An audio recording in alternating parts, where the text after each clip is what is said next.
আমার পিছনে যে জায়গাটা দেখছেন অনিন্দ সুন্দর এই জায়গাটি আসলে আমাদের চিরবিদায়ের একটি স্থান। এটা আমাদের গোরস্থান। এখানে আজ থেকে 1000 বছর পর্যন্ত অনেক পূর্বপুরুষ এখানে শায়িত আছেন, চিরনিদ্রায় শায়িত আছেন। হয়তো বা আমাদেরও একদিন এই জায়গায় আসতে হবে। এই যে জায়গাটা দেখতেছেন পুরো জায়গাটাই আমাদের একটা গোরস্থান।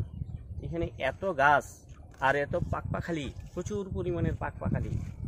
যখন এইরকম বর্ষাকাল আসতো তখন আমরা এই যে গোরস্থানের পাশে যে বিলটা রয়েছে এই বিলটার মধ্যে আমরা বড়শি দিয়ে মাছ ধরতাম, বড়শি দিয়া খড়ে খড়ে পুঁটি ধরতাম। সেই সকালে 10টায় এসে নামতাম মাঠে দিয়ে তালের নৌকা দিয়ে। তালের নৌকা মানে তালের নৌকাকে আমাদের আঞ্চলিক ভাষায় কোন্দা বলা হয়। এই কোন্দা দিয়ে এই জায়গায় পুঁটি মাছ ধরতে আসতাম। সকাল 10টায় আসলে যাইতাম 4টায়। মাঝখানে খাবারের জন্য আমার ছোট বোনেরা মাঝে মাঝে বাড়ি থেকে খাবার নিয়ে আসতো। কী খাবার? চিরা টিরা, মুড়ি টুড়ি বা অন্যান্য শুকনা খাবার নিয়ে আসতো। মাছের নেশায় সারাক্ষণ এখানে পড়ে থাকতাম। এত পুঁটি মাছ ধরতাম, ডেকের ডেক পুঁটি মাছ ধরতাম।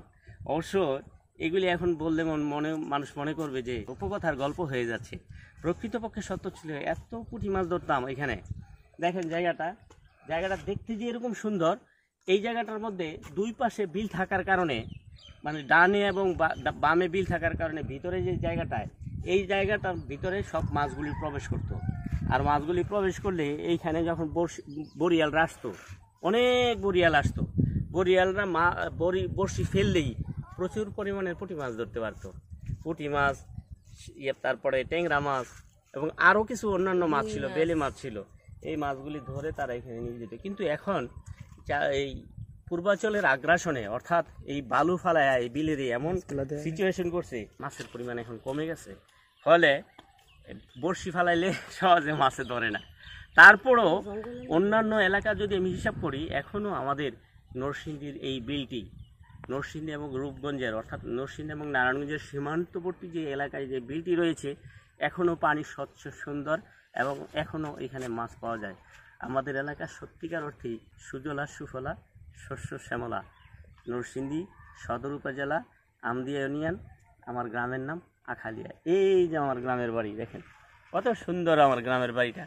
একটু যদি তাকান তাহলে মনে হবে যেমন একেবারে চিত্রকারের তুলিতে আঁকা গ্রাম। অন্যরকম একটা অনুভূতি।